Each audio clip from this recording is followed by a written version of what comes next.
Karena sekarang kita melihat orang datang ke majelis ilmu bukan tujuannya untuk menuntut ilmu, dan ini salah. Ada yang tujuannya untuk nyari jajan, ada yang tujuannya untuk ketemu teman, ada yang tujuannya cuma untuk ngabisin waktu.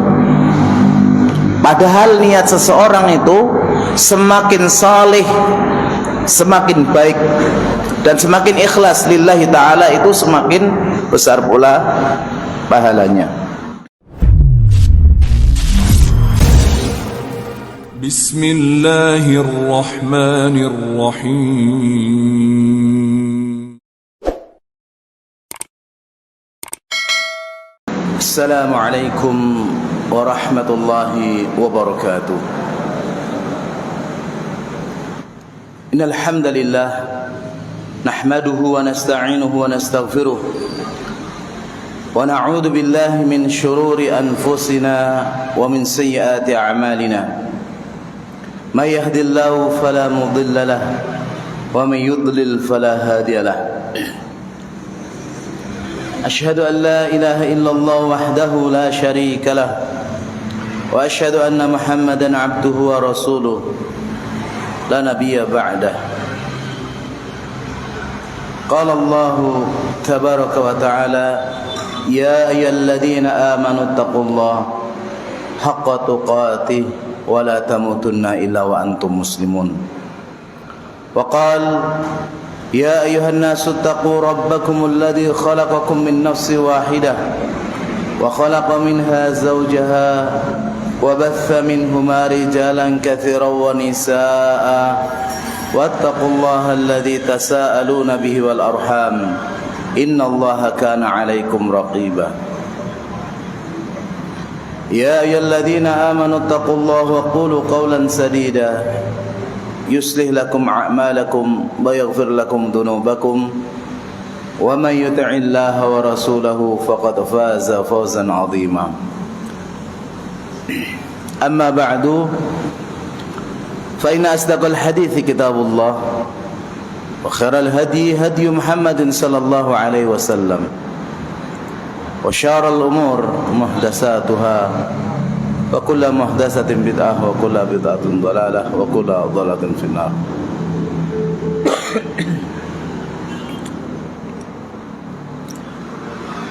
Hadirin wal hadirat jamaah salat maghrib dan salat isya insyaallah rahimani wa rahimakumullah. Alhamdulillah bi ni'matihi tatimmus shalihat.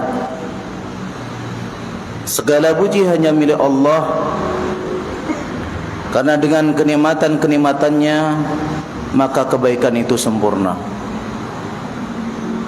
Kita memuji Allah subhanahu wa ta'ala atas nikmat yang Allah berikan kepada kita, terutama nikmat iman, nikmat Islam, nikmat kesempatan, kesehatan, dan nikmat bisa belajar mempelajari ilmu syar'i ini dan bisa mengamalkannya.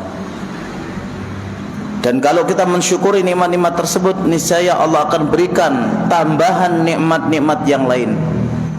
Dan sebaliknya, kalau kita mengkufuri nikmat tersebut, maka azab Allah itu pedih. Salawat dan salam semoga tercurahkan kepada Nabi kita yang mulia, Nabi Muhammad sallallahu alaihi wasallam, pada keluarga beliau, sahabat-sahabat beliau, dan seluruh kaum muslimin yang mengikuti beliau dengan baik sampai hari kiamat. Jemaah sekalian, pada pertemuan kali ini insyaallah kita akan membahas tentang adab majlis, adab berkumpul, adab bertemu dengan sesama kaum muslimin, yang mana sedikit di antara kaum muslimin itu yang mengetahui tentang adab-adab ini dan yang menjalankannya. Secara umum mereka mengetahui hal-hal yang umum saja. Mudah-mudahan malam hari ini kita bisa mempelajarinya secara rinci. Yang pertama, di antara adab bermajlis adalah jangan mendatangi majlis yang di dalamnya ada kemungkaran, baik itu kemungkaran memakan makanan yang haram, meminum minuman yang haram, atau menampakkan aurat, atau melakukan kemaksiatan dan kemungkaran-kemungkaran yang lain. Ini adab yang pertama. Dan ini banyak yang tidak mengindahkan adab ini. Sebagian orang yang penting kumpul, yang penting senang-senang. Ini tidak perhatian. Padahal Rasulullah SAW dalam hadis yang diriwayatkan Imam Tirmidzi, beliau mengatakan, "Man kana yu'minu billahi wal yaumil akhir fala yajlis ala ma'idatin yaduru 'alaiha bil khamr." Barang siapa yang mengaku beriman kepada Allah dan hari akhir, maka janganlah duduk-duduk di suatu tempat yang khamr itu ditenggak. Berarti kalau tempat yang semacam itu gak boleh. Apalagi yang lebih daripada itu. Jadi tidak boleh majlis untuk ghibah, majlis untuk memfitnah, majlis menyebutkan aib-aib pemimpin, tidak boleh. Dan bisa dikiaskan dalam hal yang lain. Yang kedua, hendaklah orang yang bermajlis itu berniat dengan niat yang benar. Kalau kita datang ke suatu tempat majlis ilmu ini, kita datang untuk menuntut ilmu. Kalau datang dalam menegakkan salat, kita niatkan untuk menegakkan salat. Karena sekarang kita melihat orang datang ke majelis ilmu bukan tujuannya untuk menuntut ilmu. Dan ini salah. Ada yang tujuannya untuk nyari jajan, ada yang tujuannya untuk ketemu teman, ada yang tujuannya cuma untuk ngabisin waktu. Padahal niat seseorang itu semakin saleh, semakin baik, dan semakin ikhlas lillahi ta'ala, itu semakin besar pula pahalanya. Ini banyak orang tidak memperhatikan, ya. Niat digabung-gabung boleh, tapi usahakan menggabung niat itu sama-sama dalam masalah ibadah. Yang ketiga, bithaubin hasan. Kalau kita mau bermajlis itu bukan hanya majlis ilmu, ya, majlis apapun, ya, rapat itu juga majlis, ijtima majlis, majlis ilmu juga majlis, makan-makan juga itu majlis. Menggunakan pakaian yang bagus. Dan seorang muslim hendaknya dia bisa menempatkan sesuatu pada tempatnya. Itu namanya orang adil. Kalau main bola atau olahraga pakai kaos, sholat pakai baju, ya, jangan sampai dibalik-balik. Ada sebagian orang itu maunya pakai baju yang bagus katanya, baju syar'i, olahraga pakai jubah. Ada sebagian kaum muslimin nggak paham juga, sholat pakai kaos, tulisannya I love Yesus. Anak-anak muda, Allahu Akbar. Ini kan nggak paham. Bagaimana dia menempatkan pada posisi yang pas. Kalau sholat kita menghadap Allah Subhanahu Wa Taala, ya pakai baju, pakai sarung, pakai celana yang bagus, yang pantas, yang layak. Kalau udah bau ya segera ganti. Ya, ini bermajlis. Mungkin dia nggak merasa karena sudah terbiasa nggak mandi, terbiasa bau, tapi temennya terganggu. Ya. Kemudian yang keempat, kalau majelis itu dilakukan di masjid, misalnya majelis ilmu, ya, lagi diskusi atau rapat, maka hendaklah melakukan sholat tahiyatul masjid. Karena Rasulullah SAW mengatakan, "Idza dakhala ahadukumul masjidah fala yajlis." Kalau kalian sudah niat untuk masuk masjid, jangan langsung duduk. Hatta yusalli raka'atain, sampai sholat 2 rakaat. Namanya sholat tahiyatul masjid.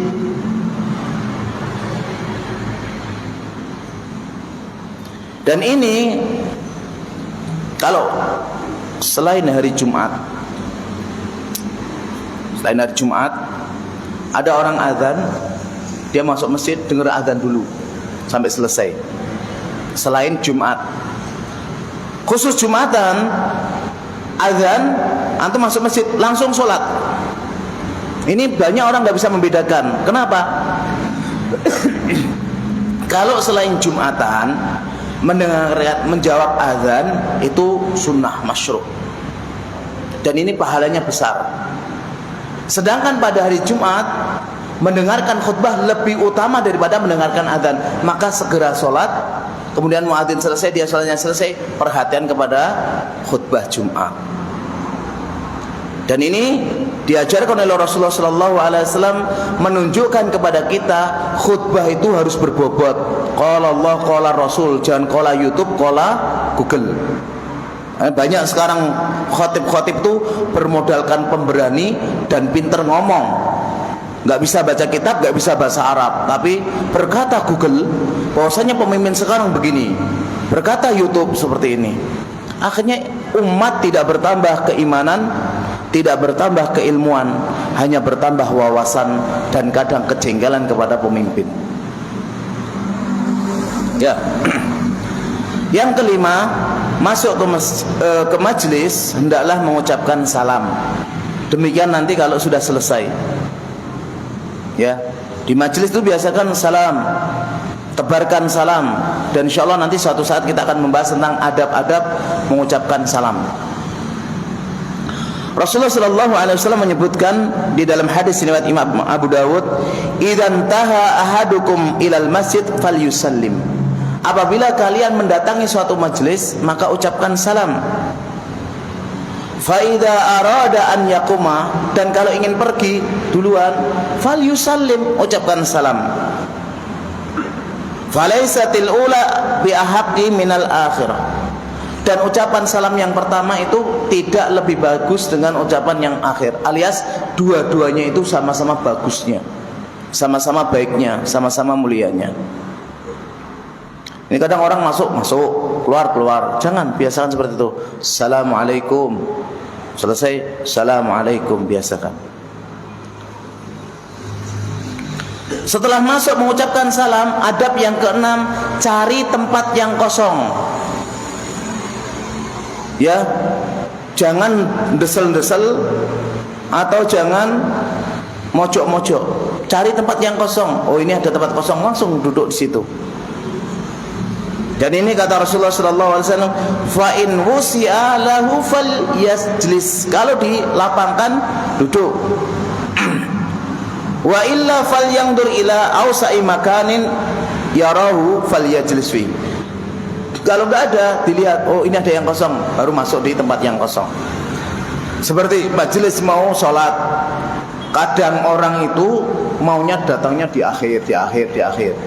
Dan shop pertama masih kosong. Akhirnya yang sana lihat bisa masuk, cari yang tempat-tempat yang kosong.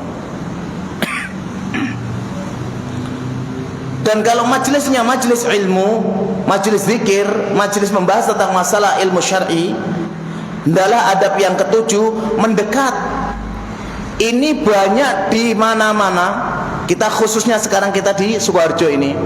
Kalau majelis maunya paling belakang. Benar apa salah? Salah. Ini ilmu. Kata Rasulullah SAW, ya. Kata Rasulullah, adab penuntut ilmu. Jibril kepada Rasulullah SAW, beliau itu datang dengan baju yang bersih, rambut yang rapi, mendekat kepada Rasul. Saking dekatnya sampai menempelkan antara lutut beliau dengan lutut Rasulullah, memegang lututnya Rasulullah, dekat, kemudian bertanya, memperhatikan, enggak menjauh. Demikian dengan saf laki-laki yang utama itu di paling depan, paling dekat dengan imam. Dan saf yang paling buruk paling belakang. Berbeda dengan perempuan, akhwat. Kalau perempuan itu kalau bikin saf paling belakang, itu yang paling utama, paling jauh dengan imam. Dan yang paling jelek itu yang paling depan. Jangan buat wawasan saja ya. Besok kalau ada kajian mendekat, tapi bukan mendekat nggak harus nempel di sini, nggak. Dia dekat, nggak mencari pojokan. Bolehlah kalau sudah umurnya 60 ke atas. Saya agak nggak kuat ini berdiri agak lama atau duduk agak lama, sudah agak nyender. Kalau masih muda-muda, maju. Ya. Zaman dahulu para ulama dalam mencari hadis, saking mereka takutnya nggak dapat tempat, sudah dekat dengan gurunya, mereka nggak mau keluar masjid. Sampai ada yang nahan kencing, akhirnya kencing darah. Sekarang kan enggak, semuanya dimudahkan. Tapi dimudahkan akhirnya banyak yang bermudah-mudahan.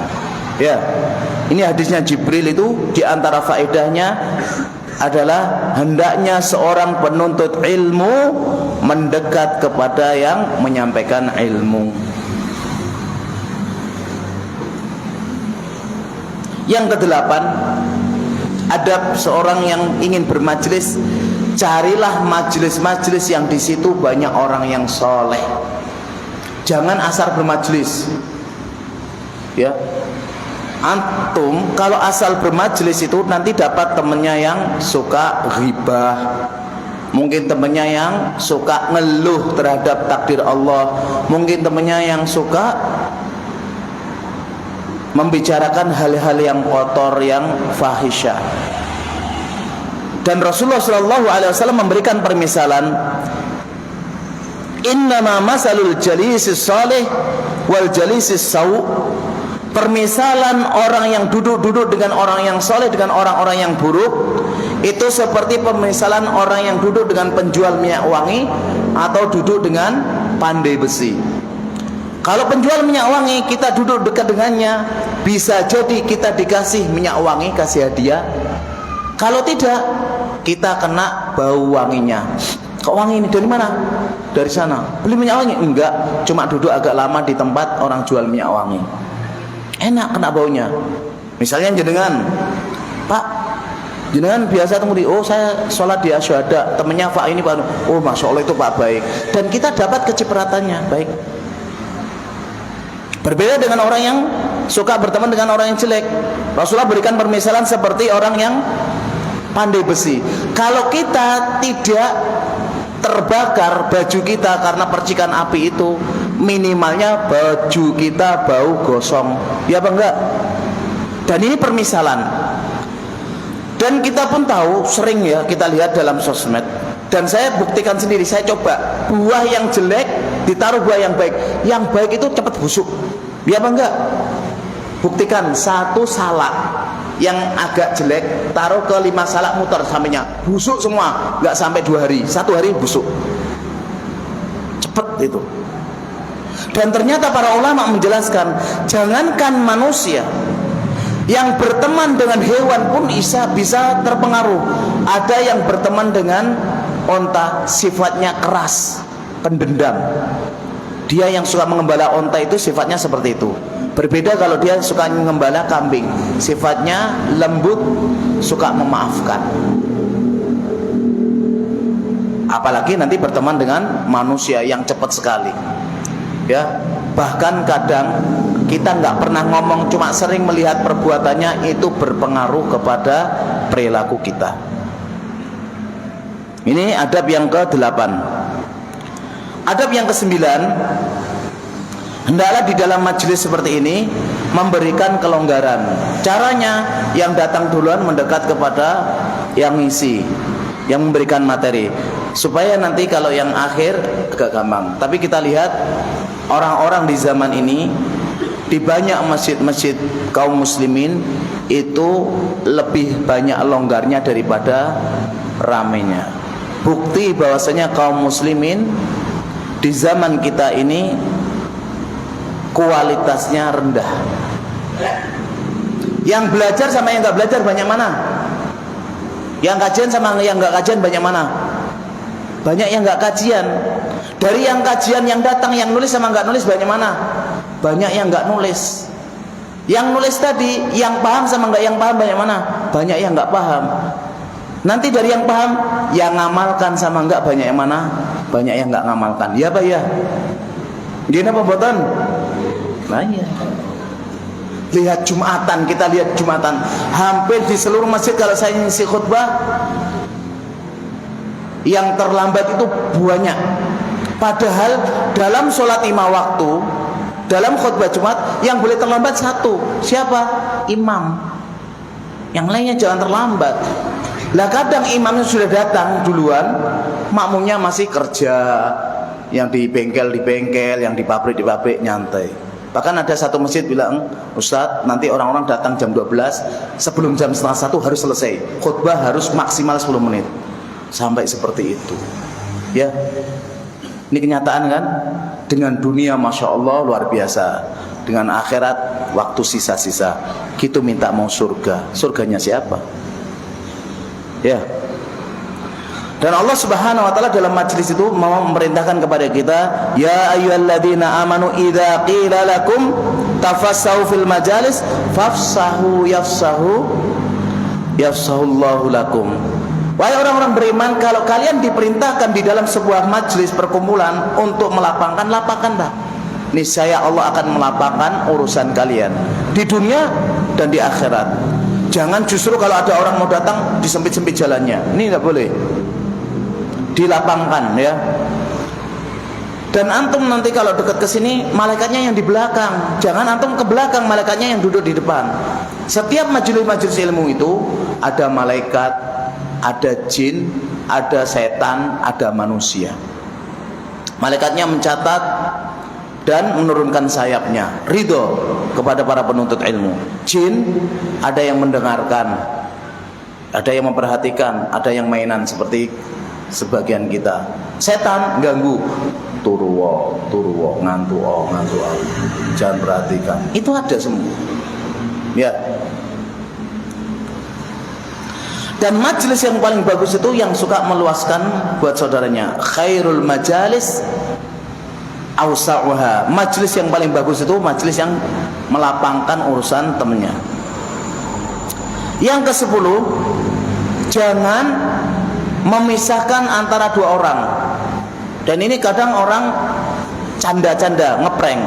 Ada dua orang duduk-duduk asik, dipisahin sana sini, terus duduk di tengah-tengah. Ini tidak boleh.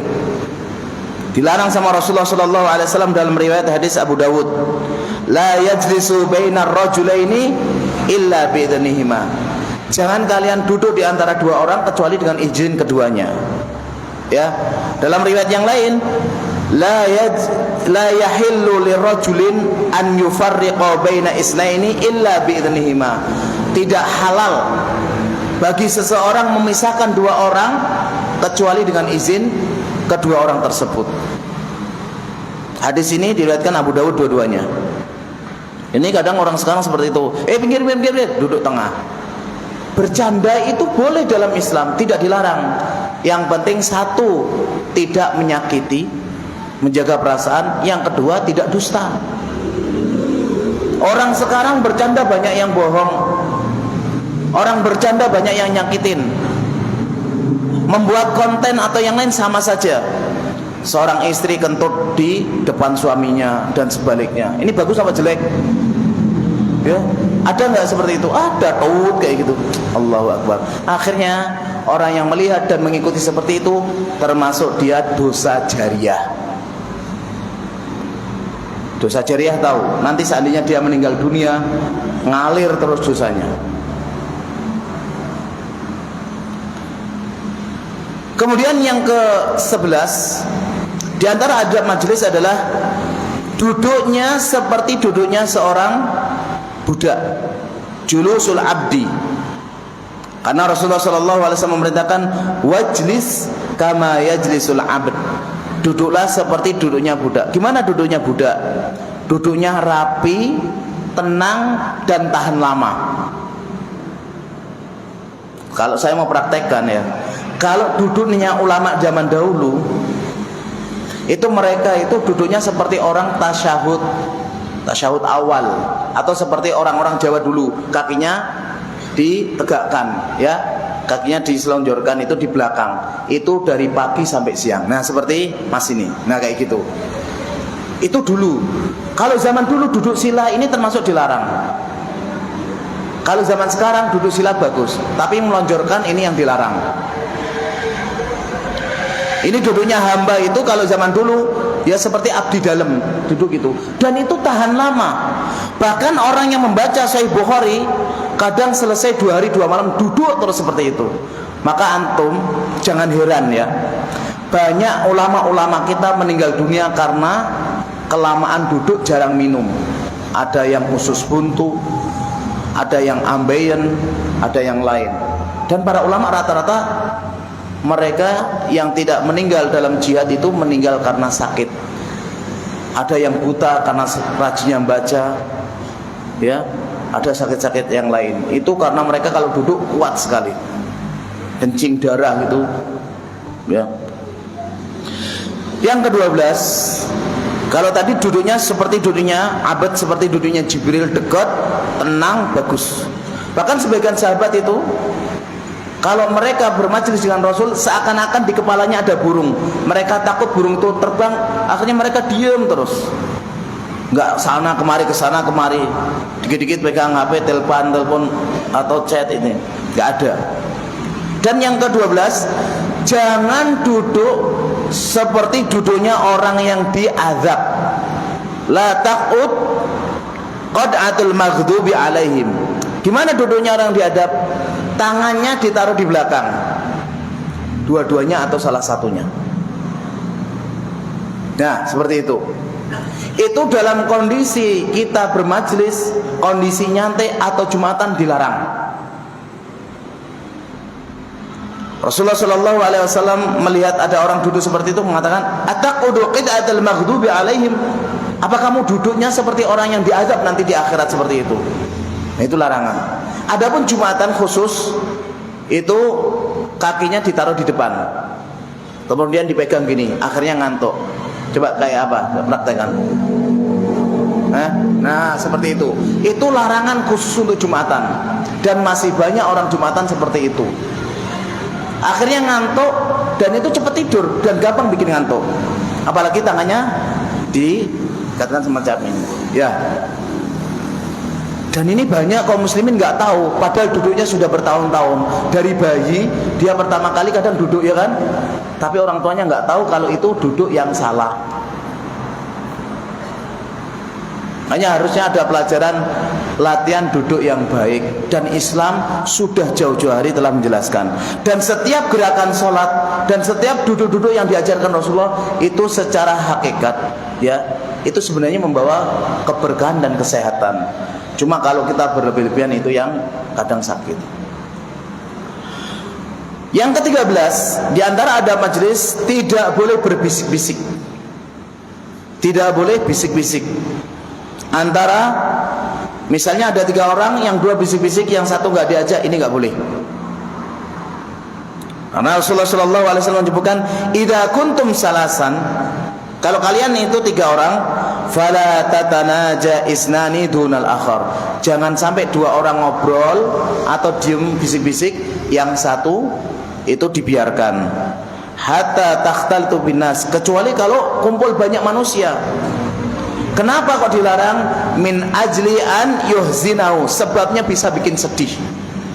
Kalau ada 3 orang, yang 2 ngobrol-ngobrol, 1 gak diajak, itu bikin sedih. Dan kita seorang muslim dilarang membuat temannya sedih, dan kita diperintahkan membuat orang lain bahagia. Dengan cara apapun gak boleh. Misalnya bikin sedih, Masya Allah, bajunya ini baju baru beli, gak pantas mas, elek. Ini bikin sedih, gak boleh. Ini orang menganggap sepele, padahal ini yang menyebabkan ukhuwah Islamiyah itu kuat. Kalau ada orang beli baju sebenarnya nggak terlalu pantas, Masya Allah, bajunya bagus ya, ilbas jadi dan wa isyamidan wa musyahidan. Masya Allah, bagus, ganteng ini. Tapi misalnya baju yang warna yang lain mungkin lebih ganteng lagi mas, gitu. Dan termasuk berbisik-bisik ini, walaupun ngomongnya keras, tapi pakai bahasa yang tidak dipahami. 3 orang, yang 2 orang Jawa, yang 1-nya orang Kalimantan, yang nggak paham bahasa Jawa. Dia ngomong agak keras, ini tapi bingung ngomong apa. Kita pakai bahasa yang halus. Ini termasuk najwa, seperti bisik-bisik dan menyebabkan orang itu sedih. Dan ini hukumnya haram. Ya, jangan dianggap sepele, ini hukumnya haram. Karena orang yang tadi, yang dia tidak diajak ngomong atau dia ditinggalkan, dia sedih, dia akhirnya suudon. Ini jangan-jangan bicarakan saya, jangan-jangan ini mau bikin makar dengan saya. Dan ini dilarang dalam Islam. Hal ini Kalau dibiarkan maka akan menjadi hal yang lebih besar lagi, seperti orang membicarakan aib saudaranya, membicarakan aib pimpinannya, membicarakan aib atasannya, yang akhirnya tidak ada ketaatan, tidak ada penghormatan, dan akhirnya sebuah tatanan yang bagus itu menjadi rusak. Buktikan kalau nggak percaya. Kalau anak bisik-bisik membuat makar buat orang tuanya akan rusak. Bawahan membuat makar buat atasannya akan rusak. Ya. Namun kita, misalnya tadi 3 orang 2 ngobrol, yang satu ini pun dilarang untuk berusaha untuk mendengar apa sih yang dibicarakan. Nguping, ini termasuk dilarang. Jangan nguping. Jadi Islam itu melarang diri kita untuk menyakiti orang lain, tapi diri kita juga dilarang untuk nguping, ngintip. Di rumah tidak, orang lain nggak boleh ngintip-ngintip. Di pembicaraan orang nggak boleh nguping. Dan dalam artian kita Islam dilarang kepo. Jangan suka kepo. Ini banyak dalam permasalahannya. Seperti masalah korban kemarin. Pak, saya ikut korban. Nyun sewu. Ini uangnya halal apa haram? Nggak boleh panitia seperti itu, kepo seperti ini. Kalau orang kamu korban, terima korban, tanya halal apa haram? Ya halal, halalnya kerja apa? Tanya-tanya semacam ini nggak boleh. Dan ini terjadi kemarin di beberapa tempat. Akhirnya nggak jadi korban, sakit hati. Pak, sampean kan kerjaannya gini, nggak usah. Kalau orang mau korban, terima aja sudah. Ya. Kemudian yang ke-14. Hendaknya dalam suatu majlis orang-orang yang tua sayang, berkasih sayang kepada anak-anak kecil yang lebih muda, dan anak-anak kecil hendaknya tahu ya hak orang-orang yang tua dan menghormatinya. Karena kadang ada majlis itu ada orang sepuh, dia nggak ada tempat duduk, dibiarkan saja. Ini nggak boleh. Karena Rasulullah SAW bukan termasuk golongan kami. Laisa minna man lam yarham saghirana wa lam ya'rif haqqa kabirana. Bukan termasuk golongan kita orang yang tidak sayang pada anak kecil dan juga tidak tahu haknya orang-orang yang sudah tua. Anak-anak kecil bawa ke masjid bagus, boleh. Yang penting dijaga. Jangan sampai rame, jangan sampai ganggu sebuah majelis. Yang ke-15, jangan duduk di suatu majelis yang ternyata anggota tubuh kita sebagian kena matahari, sebagian tidak. Misalnya kita duduk di majelisnya siang hari, kakinya kena cahaya matahari, badannya nggak kena. Ini termasuk dilarang. Dan itu termasuk tempat duduknya setan. Setan tuh sukanya seperti itu. Sedikit sebagian kena matahari, sebagian enggak. Dan kita dilarang. Kata Rasulullah sallallahu alaihi wasallam, "Idza kana ahadukum bisyams." Apabila salah seorang di antara kalian duduk di bawah naungan matahari, ya, atau di bawah cahaya matahari, falyaqus anhu dhil wa sarrabadu fi syam wa ba'du fi dhulam. Sebagiannya kena matahari, sebagiannya tidak, maka falyakum, berdiri. Penjelasan ulama, karena itu tempat duduknya setan. Ya, jadi setan ada tempat duduknya model semacam itu. Kita tidak boleh menyerupai. Larangan dalam Islam itu menyerupai setan, menyerupai binatang-binatang, dan menyerupai orang-orang kafir. Itu dalam Islam. Yang ke-16, hendaknya dalam sebuah majelis itu mengingat Allah, menyebutkan ayat-ayat Allah, dan juga bersolawat kepada Nabi Sallallahu Alaihi Wasallam. Karena Rasulullah Sallallahu Alaihi Wasallam menyebutkan, barang siapa yang dia bermajlis dalam suatu majlis yang tidak disebutkan di dalamnya nama-nama Allah atau muji Allah, kecuali majlis itu seperti bangkai keledai, dan dia menjadi orang yang rugi nanti pada hari kiamat. Meskipun kita majelisnya misalnya majelis RT, majelis panitia apa, nah, itu disebutkan nama Allah, bagus. Apa? Ada salam. Kemudian nanti kalau ada yang keliru, sebentar, Allah Subhanahu Wa Taala mengingatkan pada kita seperti ini, bagus. Jangan ngomong sampai berjam-jam nggak ada qala Allah qala Rasul sama sekali. Dan jangan sampai seperti orang jauh sana, orang awam. Mas, kok dalil ning masjid kono lho. Mas maca Al-Qur'an ning masjid, subhanallah. Justru kaum muslimin itu merasa bangga, merasa mulia menyebutkan firman Allah, sabda Rasulullah di masjid, di jalan, di rumah atau dimanapun. Karena banyak orang itu ingat Allah hanya di masjid, pulang sudah lupa. Sedangkan kita diperintahkan untuk ingat Allah itu di segala waktu dan kondisi, di semuanya, ya. Fadhkurullaha dzikran katsira. Fadhkurullaha dzikran katsiran. Ingatlah kepada Allah dengan ingatan yang banyak. Kemudian dalam ayat yang lain disebutkan dalam kondisi berdiri, kondisi duduk atau dalam kondisi berbaring. Jangan sampai nanti kita ngobrol ngalor ngidul ternyata tidak ada faedahnya sama sekali. Dan bersolat kepada Nabi, karena Rasulullah SAW menyebutkan barang siapa yang duduk-duduk di suatu kaum tidak mau berzikir kepada Allah dan tidak mau solat kepada nabinya, illa kana alaihim tarah, kecuali nanti dia itu rugi. Fa in syaa'a adzabahu, kalau Allah menghendaki majlis yang semacam itu Allah akan azab, Allah akan sisa. Wa in syaa'a ghufira lahum, dan Allah kalau menghendaki diampuni. Yang ke-17 di antara adab majlis adalah menghindari perdebatan, debat kusir. Meskipun ini hal yang sangat bagus. Misalnya masalah ikut Saudi atau ikut pemerintah dalam menetapkan hilal. Ini setiap tahun kalau ada perbedaan mesti rame, ya kan? Ya enggak?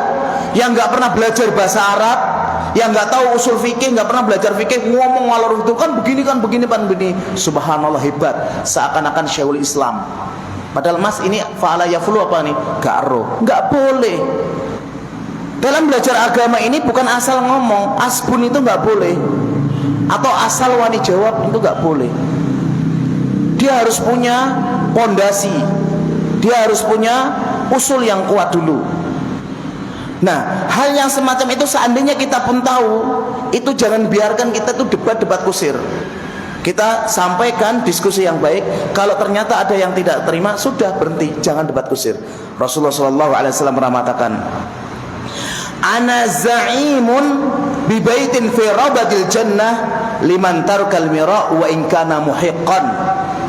Saya ini menjamin suatu istana di surga bagi mereka yang meninggalkan debat meskipun di atas kebenaran. Ini bukan masalah agama saja, masalah dunia juga sama. Misalnya kita punya tanah di sini berapa? 1000 meter. Kemudian tetangga kita punya tanah 500 meter. Dia minta 1 meternya digeser. Ini tanah saya gini-gini. Ya sudah PO. Kan gampang sebenarnya. Jangan sampai kita ini tongkar, akhirnya ternyata tidak membawa kemaslahatan, akhirnya rugi. Kalau kamu sudah kasih, kurang lagi, tak tambah aja 2 meter aja, tambah lagi. Kalau dulu saya sering kayak gitu. Kalau ada orang, saya naik kendaraan, misalnya ngebis, biasanya bayar 10.000, disuruh bayar 15.000, tak kasih 20.000, dikembalikan, enggak mau. Kalau kurang nanti tak kasih lagi, besok lagi dia kemalu. Kan gampang semacam ini, sebenarnya permasalahan semacam ini. Kita misalnya punya teman, kita punya uang, dia teman. Kalau teman namanya orang pinjam itu melas, tapi nanti kalau mau nyaur males ya. Dan dia minjem misalnya 1-2 juta kasih. Kemudian beberapa waktu kita nggak tagih. Kemudian kita pas butuh, kemarin utangnya gimana? Masa saya hutang sih? Oh ya sudah, nggak utang ya sudah. Nanti kalau utang bilang lagi ya, gitu kan aja. Kalau kita mau sabar seperti itu, menghindari jidal. Kalau dia sudah nggak mau nerima atau dia ngotot, udah tinggalkan. Dan ini banyak kaum muslimin nggak sabar, terutama di sosmed. Di sosmed, misalnya ngomong apa, ngomong terus, udah berhenti. Kalau nggak bisa, nggak komentar, jangan baca di situ. Karena kita lihat di sosmed itu kadang orang, subhanallah, ngomongnya kok nggak pakai mikir ya. Padahal ini kadang permasalahan-permasalahan yang besar. Ya, dalam misalnya mengucapkan ucapan selamat pada perayaan agama lain. Itu ulama sudah sepakat nggak boleh. Kalau seandainya ada orang kok ngeyel seperti itu, udah tinggalkan. Karena kata Al-Imam Syafi'i, meninggalkan perdebatan kepada dari orang-orang yang bodoh itu adalah jawaban yang pas. Justru kalau kita ngikuti debat terus, kita sama dengan mereka. Dan ini dicontohkan para ulama tabi'in. Tak kala mereka ditanya, kenapa Syekh kok nggak mau jidal? Buat apa kita belajar kalau kita banyak debat? Sudah, sampaikan qala Allah, qala Rasul, penjelasan ulama, terima alhamdulillah, nggak terima sudah. Yang ke-18, hindari majelis-majelis yang kebanyakan ngakak, tertawa, ya, cekikak-cekikik. Hindari. Majelis-majelis ilmu semacam ini adalah dibuat tuntunan, bukan tontonan. Dan banyak di medsos, di dunia kita kayak gini, offline juga ini lebih banyak yang disenangi yang ngakak daripada yang serius.